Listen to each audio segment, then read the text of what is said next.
Welcome to Parent Coaches Unleashed with Carrie and Jessica, where no topics are taboo or off limits. Join us as we let loose and discuss the real, raw feelings about parenting. In each episode, we will bring you heartfelt discussions, real-life stories, and special guests that will both entertain you and encourage community so no one feels alone in their parenting journey. Thanks so much for listening. Now let's start the show.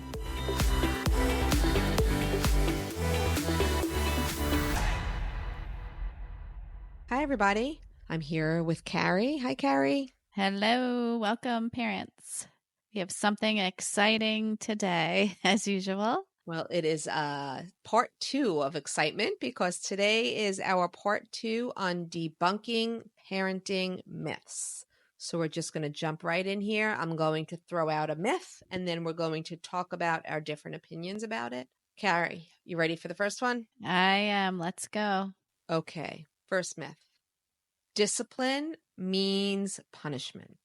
What do you think? You know, it's hard. We come from, I'm speaking in generalities here, but, we were raised by authoritarian parents. And so what they said went, right? That's just how it was. You didn't talk back. You didn't question it. So as parents. It was because I said Yeah. so. I'm the parent Yes. kind of mentality. Yep. Right. So now as parents, our generation, right, the newer generations of parenting are trying to be different. So does discipline mean punishment? No. Effective discipline is teaching and guiding rather than punitive, punishing for mistakes. So what do you have to say about that, Jess? I completely agree with everything you said, and I want to take it a step further. If you take the time to instill values and set boundaries around those values, your children will understand what their consequences are regarding those boundaries that you've set and the values that are important to your family. So your consequence, so to speak, should be a logical one or a natural one surrounding your values. And we'll definitely talk more about that in another episode. I think it's, the discipline part is about, respect and having respectful relationships with your children. And the boundaries are there to set the expectation. And so when, things happen outside of the boundaries or a boundary is broken or not being held, then there's going to be a consequence, most of the times a natural one. So, that's just the relationship now between parent and child. It's not the I said so, right? Children have thoughts and feelings, yet parents are there for the modeling and for establishing the boundaries so the children know what to expect as well. I love how you said that.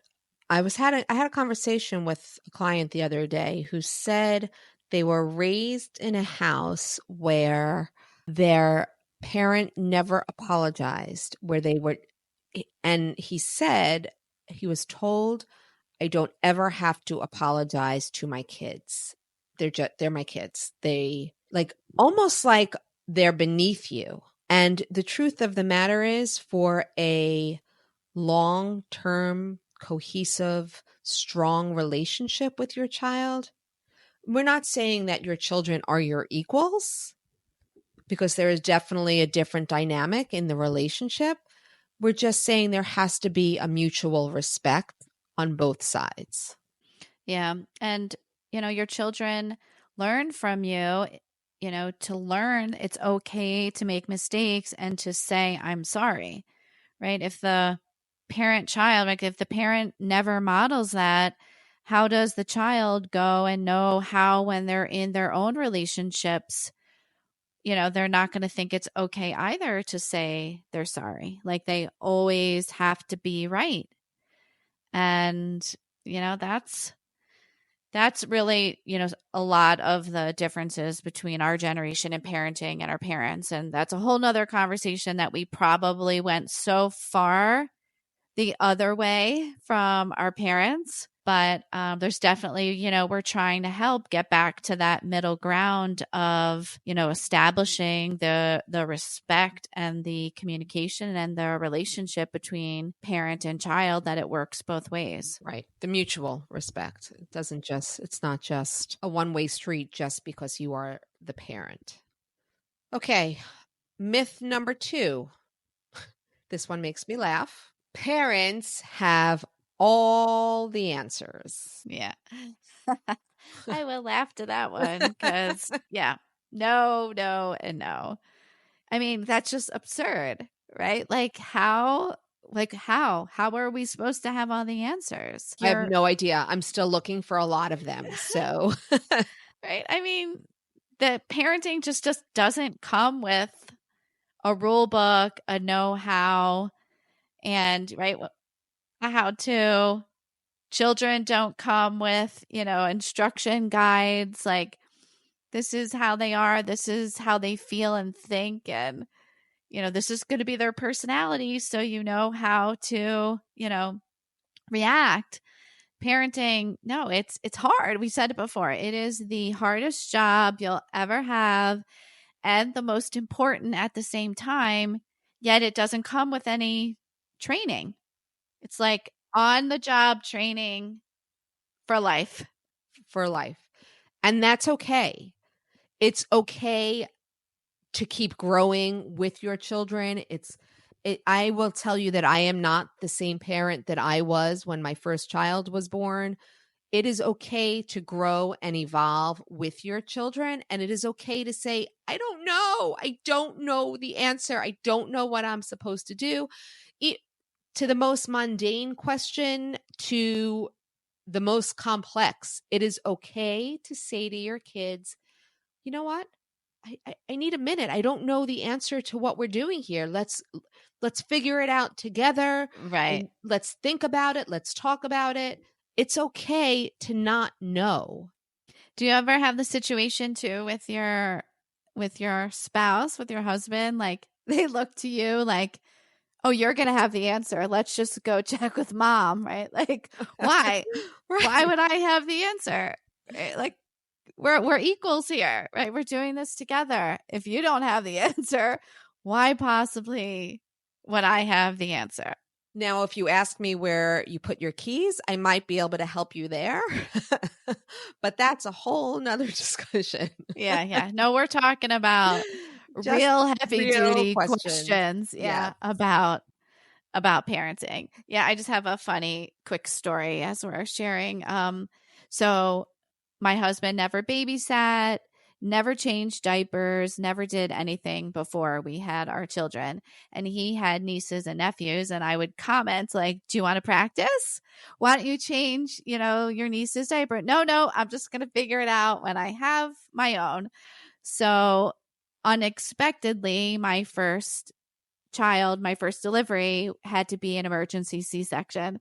And so I was not allowed to sit up, for the first 8 hours after having the baby, right. Mm-hmm. That whole thing. So guess what?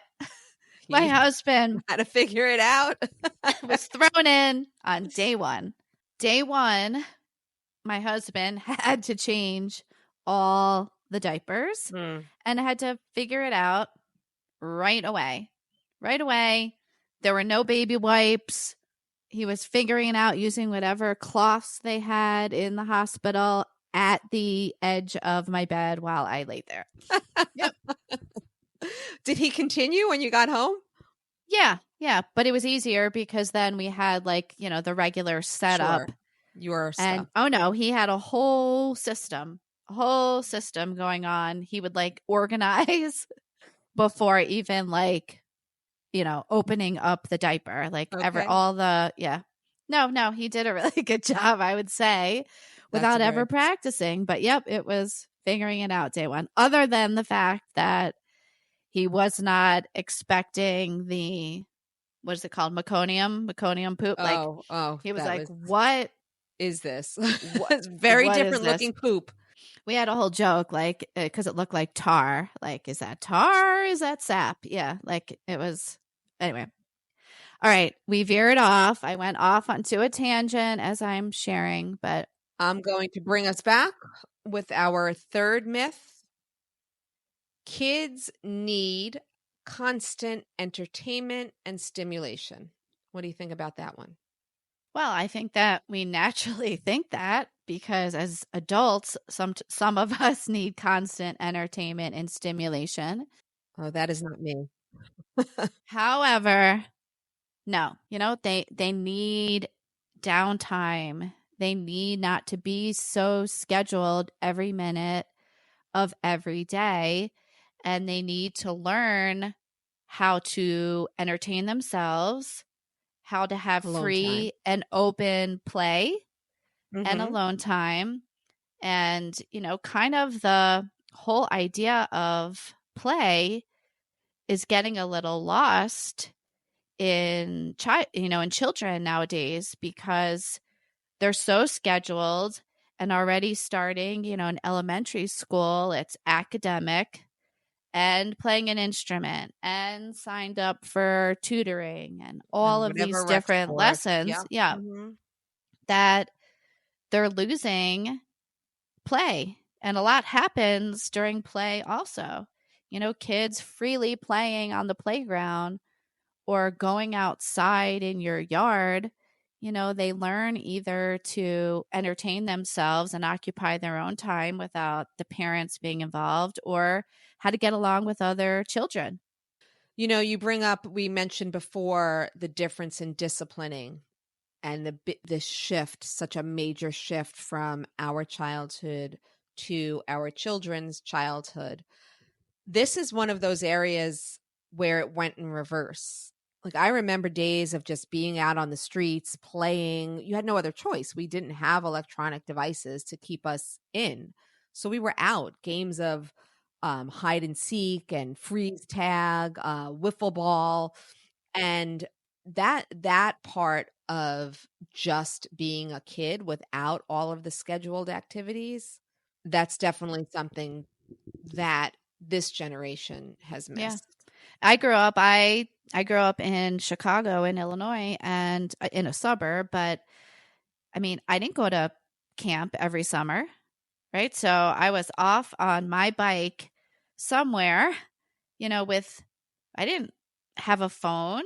I don't think I even wore a watch. So, I was told to come home around this time or, to check back in. So you had a lot of independence and autonomy at a much younger age. And there's something to be said about constant entertainment and stimulation. There has to be, even if it has to be modeled, kids have to figure out a way to calm down, to tune out, to shut down, just Yeah. take a moment to recharge.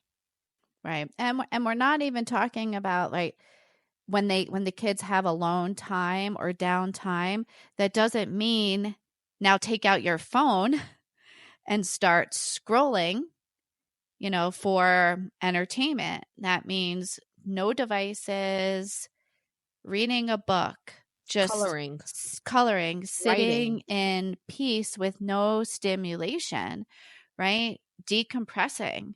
It's so important. I don't think that our kids nowadays know how to do that. I think they think that there's something wrong if there's not, texts coming in or Snapchats or reels or, that there isn't some sort of interaction with people all the time. Agreed. Okay, we're winding down here. This is our fourth and final myth. And this, I think, could become a controversial one because I believe that some parents out there do believe this. Tantrums are a child's way to manipulate you, the parent. What do you think, Carrie? Wow. Yep. I have to be honest, I was scared the very first time. As a parent, I had a child having a tantrum, and forget it, having two children at the same time misbehaving or all out, with high emotions. It's very overwhelming. And it's very overwhelming when you have multiple children at the same time with, one parent trying to handle all of the emotions. But And I you will can almost say, understand oh, how a parent would say, oh, yeah. why are you doing this to me? Yeah. I mean, your first, right. The tantrum happening is an outburst, right, of emotion because the child doesn't have the words to explain how they're feeling. So it's coming out, and it already, from a parent's perspective, right, it just elevates your level of stress and gets your blood boiling. Or I'm just speaking from experience, mine, that I automatically want to react at that same high level of emotion as my child. Or I'm in a public place and I'm now embarrassed because this is going on. And so my first inclination is to want to get control of the situation. However, I've learned over time, you don't have control of the situation. And so instead of reacting right to the outburst, I have to try to stay regulated and stay calm myself, even though all these other factors are affecting me, right? Yes, yes. Other people watching, you're in a very public Judgment. place, judgment, right? So, how do you help your child regulate when all you want to do is to get it to end? Right. And that's a really important question. The most important thing that as a parent you have to remember is they are not doing this to you. Like Carrie mentioned before, they don't have the words, they don't have the skills, or what they're feeling is so encompassing that they can't figure out how to regulate in that moment. And the most important thing for you to do, the most effective thing for you to do in that moment is to remain calm. And however you choose to meet your child, they will take from your calmness. Okay, honey, I know I see you can't be here right now. Whatever it is you need to do, if it's a hug, if it's, your child, whatever you need to do in that moment to give them your calm, that's what will help you get through that tantrum. Yeah. I'll be honest though, I have actually thought in the situation, like, well, what if I just threw myself down on the floor too?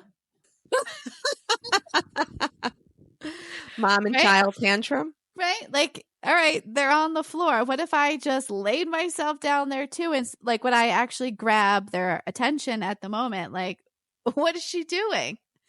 Why is she down here with me? Right? I expected a completely different reaction. I'm not saying that that's what you should do, Right, but but I don't know. there are Sometimes times you want to just try anything because you yeah, don't know what's going to get you out of that moment. right, right. Just try and So, find your calm. but the other thing And too, then you right? can talk It's, about it later. You can talk yeah, about what happened. Why do you know why you were feeling that way? What happened in there? yeah. But it again, parents, it's not, a judgment on you. Like tantrums happening aren't because you're a bad parent or because you don't have control of your child or you haven't taught other, you know, positive behaviors. Like And it this also is doesn't mean you just have bad kids either. no, That's no. important to say too. Your child has a need, whatever it is that is not being met, and they don't know how to express themselves. Right. So we're with you on this. I wish always that there were easy answers for us to provide for you. All we're going to do is just give you our experience and say we're with you because, it takes a village.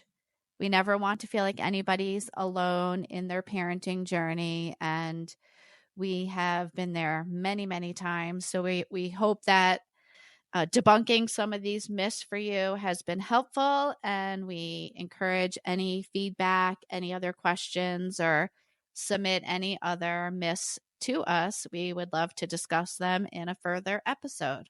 Great job. Thanks, Carrie. Everybody have a great day. And just remember what Carrie said, you are not alone in this.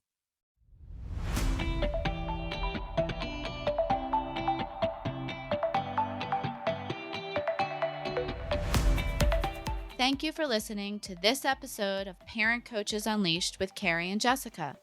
Together, we can raise the next generation of independent, capable, and compassionate young adults.